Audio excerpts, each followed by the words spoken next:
Então, pessoal, boa tarde a todos. A minha equipe ficou responsável por apresentar o quarto período do livro do Dermeval Saviani. Então, nós iremos abordar várias ideias a respeito desse trecho, né, que fala sobre as ideias pedagógicas no Brasil entre os anos de 1969 a 2001, né? A configuração pedagógica é produtivista. Então, eu vou abordar o 11º capítulo, eu e a professora Socorro, e aí nós ficamos para ser mais bem delineado, com um trecho falando sobre a educação na ruptura política para a continuidade socioeconômica. Então, vou iniciar os 2 primeiros tópicos, logo em seguida, a Socorro vai dar continuidade desses tópicos.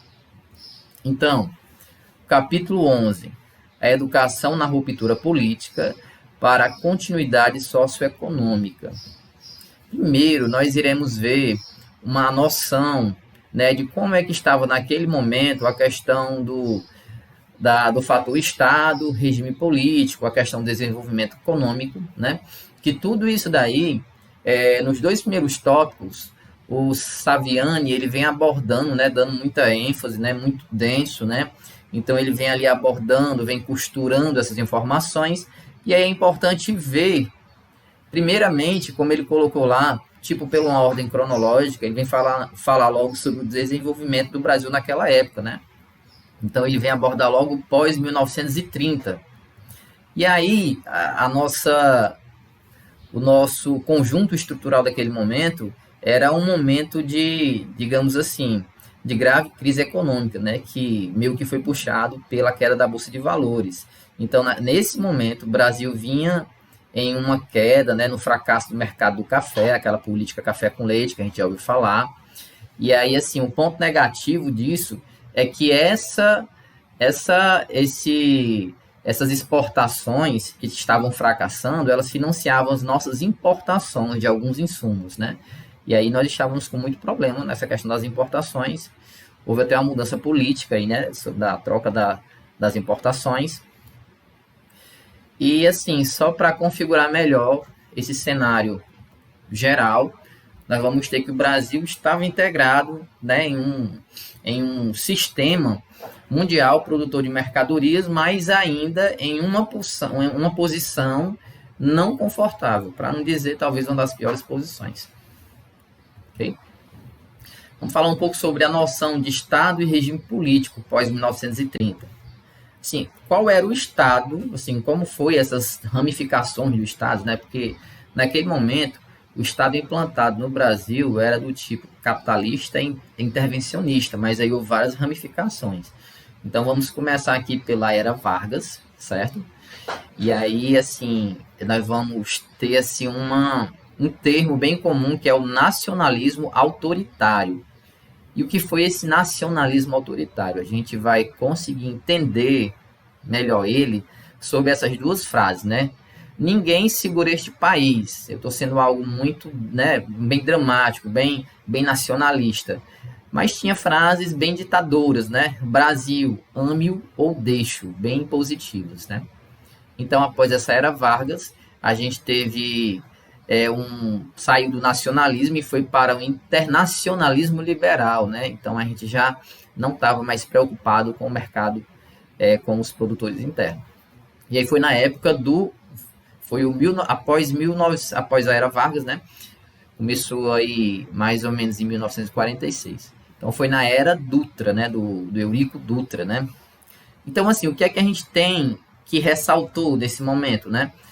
Teve um alinhamento muito, digamos assim, muito ruim para o Brasil com os Estados Unidos, que ele submeteu mais ainda, né? Por isso que chama-se internacionalismo liberal. E isso, no futuro, liberou as importações, gerando uma crise econômica, né? Digamos assim, como é que a gente pode colocar? A nossa herança com essa aliança foi uma crise econômica gerada a partir daí.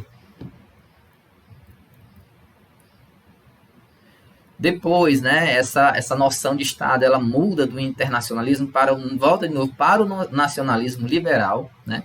E aí a gente tem a partir do retorno do presidente Getúlio Vargas, né? E essa filosofia de Estado, de regime político, ela vai perdurar mais alguns governos, não só do Getúlio Vargas, né, que foi breve, depois com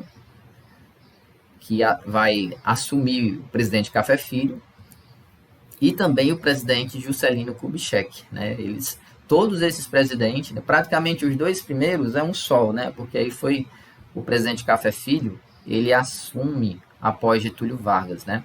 Mas o que esses três presidentes, essas três políticas presidenciais de governo têm em comum é justamente isso, eles estavam alinhados com o nacionalismo liberal.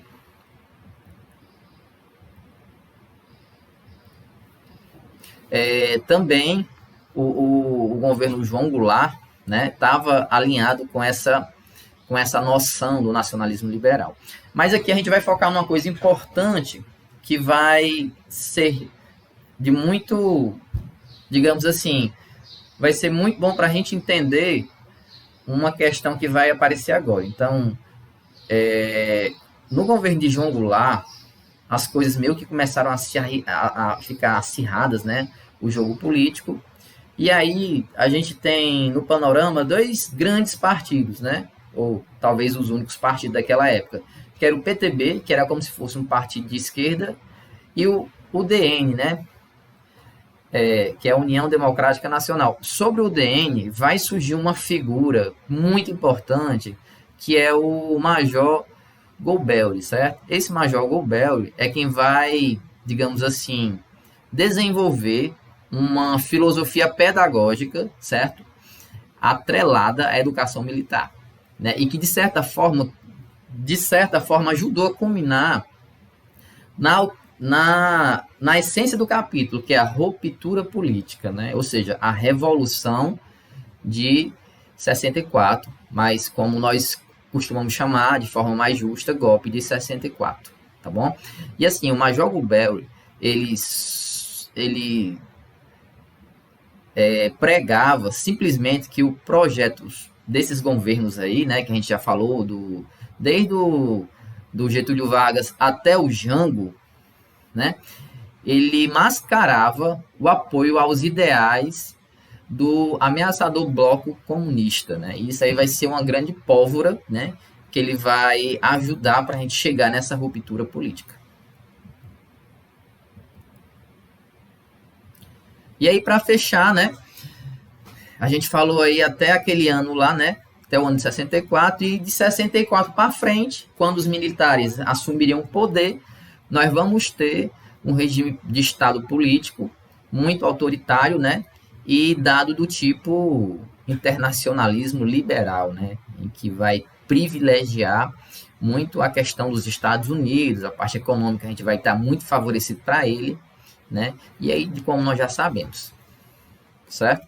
Então, de 64 para frente, vai vigorar um regime autoritário, um regime militar, e aí vai realmente, essa ruptura vai mudar muito a questão pedagógica. Então vamos falar um pouco sobre essa questão pedagógica que ajudou a chegar nessa ruptura política, que é a ESG, né? Que é a Escola Superior de Guerra, né? E a doutrina da interdependência. Esse é o segundo tópico que eu vou falar com vocês. Então, como eu já comecei a soltar um pouquinho lá atrás, o grande ícone da ESG é justamente o Major Goldberry. O Major Goldberry é o grande articulador dessa Escola Superior de Guerra. Mas interessante notar que em 1955, né, ele fez uma tentativa de golpe frustrada para impedir as posses de Juscelino. Juscelino, na época, o vice era Jango, né? Ele foi preso por 8 dias e depois exonerado da ESG. Porém, toda essa, digamos assim, dessa ação disciplinar, ela meio que foi uma fachada, pelo que eu pude perceber. Porque em um ano depois, em 56, ele foi promovido a general do Estado-Maior, né? Então, foi meio que uma fachada toda essa ação disciplinar em cima do Major Goldberry, tá? Que aí ele também já vai passar a ser general em 56, né? E aí a gente está se encaminhando para onde, né? Nós estamos se encaminhando para a chegada da ruptura política, né?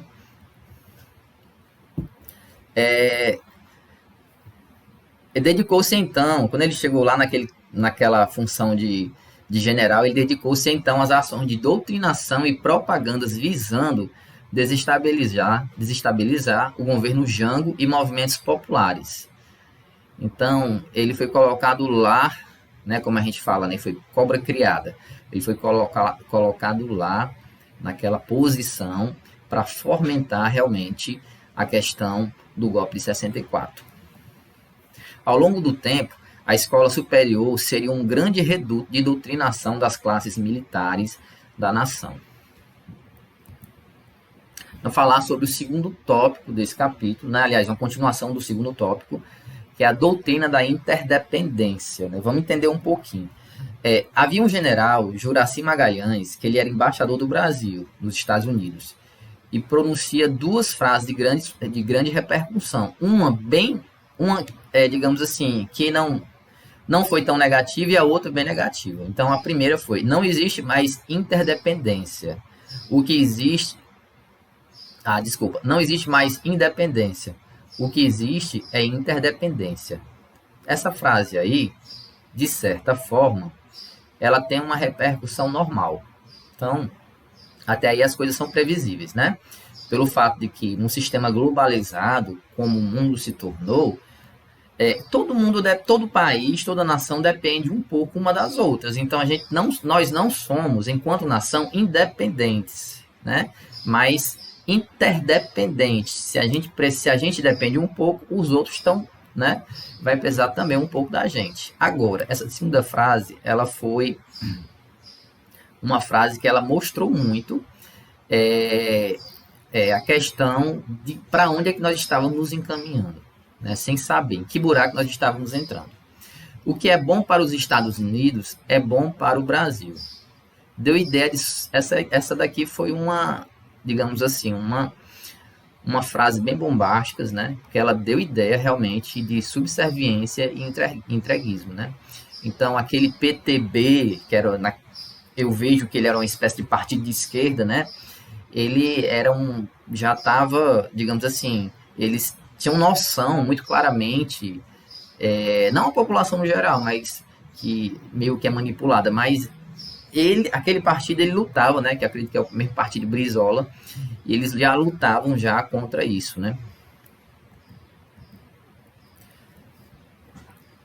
Para o general Goldberry, essas duas situações expressam a necessidade da doutrina da interdependência, né? Mas como a gente viu que essa doutrina da interdependência, sua subserviência.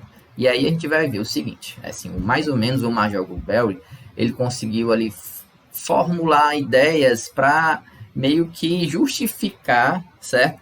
O tipo de doutrina e por que tinha que ser daquele jeito e como tinha que ser, né? Então, o Ocidente depende do Brasil. Então, a liderança da América, de certa forma, o Brasil era a liderança da América do Sul, e barraria o avanço do comunismo. Beleza, né? Mas vamos para frente aqui. O Brasil depende do Ocidente, né? Na primeira forma, a gente viu que o Ocidente depende do Brasil. Agora, a gente está vendo que o Brasil depende do Ocidente. Mas como? Pronto. Esse segundo ponto é o que vai mostrar a questão da subserviência. O Brasil depende economicamente, tudo bem, mais ou menos, né? E culturalmente, culturalmente, não existe esse termo na história. Não existe, né? Não existe na antropologia que seja dessa forma. Então, o Brasil depende economicamente e culturalmente do Ocidente e especialmente dos Estados Unidos. Então, existia uma certa subserviência e para quem ele ia ser, né? Ter essa posição de servo, né? Inquestionável. Para finalizar, né? Quase finalizando, né? Ele escreveu lá um poema lá embaixo, bem, digamos assim, bem lírico, né? Bem chamativo da parte melódica, né? Redimindo os povos irmãos da América, o Ocidente redimiria pela esperança, os povos todos da Terra. E as sereias comunistas cantam ao vento suas promessas blandiciosas. Então isso aqui é um recorte de no final que o Major Goldberry terminou de redigir a doutrina da interdependência, ele ainda fez esse poema aqui, né? E aqui, para finalizar agora de fato, eu queria só falar sobre uma parte que mostra assim a questão de como era pensado, né? Assim como era, me desculpem aqui se eu for um pouco incisivo na ideia, mas assim, de como era feito meio que a lavagem cerebral nos militares daquela época, né? Então, assim, só uma parte de uma canção de Geraldo Vandré, que eu escutei mais recentemente, pela voz de Chico César, tá? Então, a canção fala mais ou menos assim: a soldados armados, amados ou não, quase todos perdidos, de armas na mão, nos quartéis lhes ensinam antiga lição de morrer pela pátria e viver sem razão. Então, assim, é bem conhecido, né? E aí a gente vê a profundidade da escola, da forma, dessa ideologia criada pela ESG e defendida, sabe, realmente a cabo pelo Major Goldberry. Então, era só isso, e aí eu queria agradecer.